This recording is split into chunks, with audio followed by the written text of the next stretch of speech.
Personnages. Parce qu'on les incarne tous les jours, on a tous... il y a la partie création du personnage et il y a une partie qui est vraiment qui fait partie de nous. Même si... je ne peux pas en dire. Il en avait un ras. On est méchants. Hein? Les Marseillais sont méchants. Pourquoi? Parce que c'est bien pour ça. Non, il a fait un film. Il a réalisé un film. Donc maintenant, lui est en tant qu'ancien plus belle de la vie, il faut le vendre. Et c'est pas évident. Parce que vous savez, en France, on est tous dans un carton. On est déjà dans un carton. On parle des cartons familiaux, la classe sociale, on est dans un carton. Après, dans la vie, dans mon métier, le tout est de ne pas être étiqueté.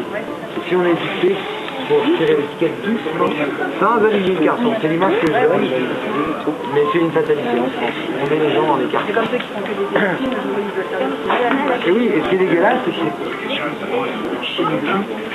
le cinéma viennent sur la télé, donc c'est très bien, on les voit à la télé, on est content, on fait un cinéma. Non, c'est qu'elle pique tous les budgets.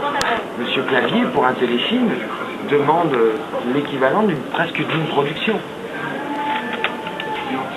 Avec le salaire d'un téléfilm, pas un film, hein, le salaire d'un téléfilm de Monsieur Clavier, on peut produire 2 semaines de plus belle lettre.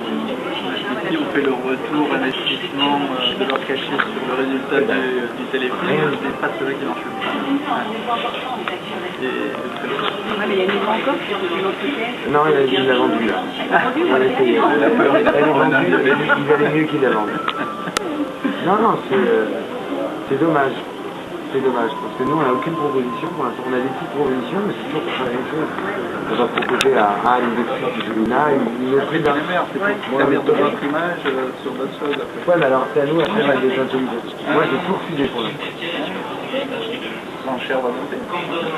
Non, c'est qu'après... Après, c'est des choix. Hein.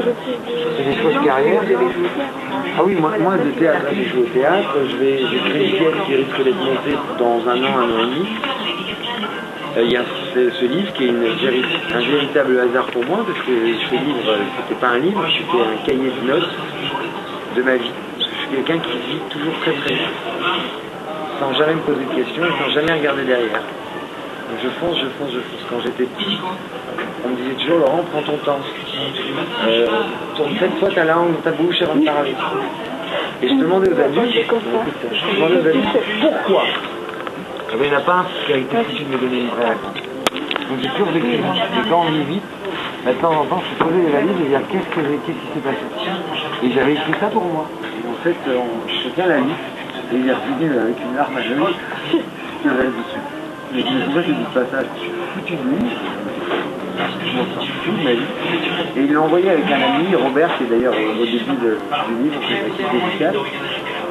Il l'a envoyé à un éditeur. Et 15 jours après, l'éditeur me rappelle, il me dit bon, on est intéressé, on vous rachète votre livre. Mais je vais faire voir, je ne veux pas. Ils ont mis 15 jours pour me décider, au bout de 15 jours, j'ai dit oui.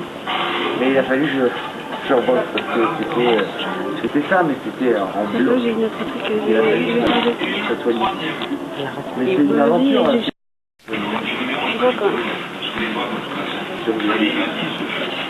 Passe à celle-ci. Ouais.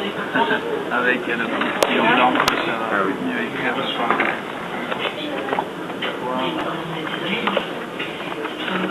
Je regarde avant.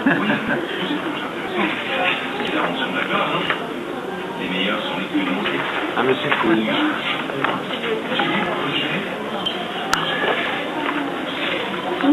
Voilà.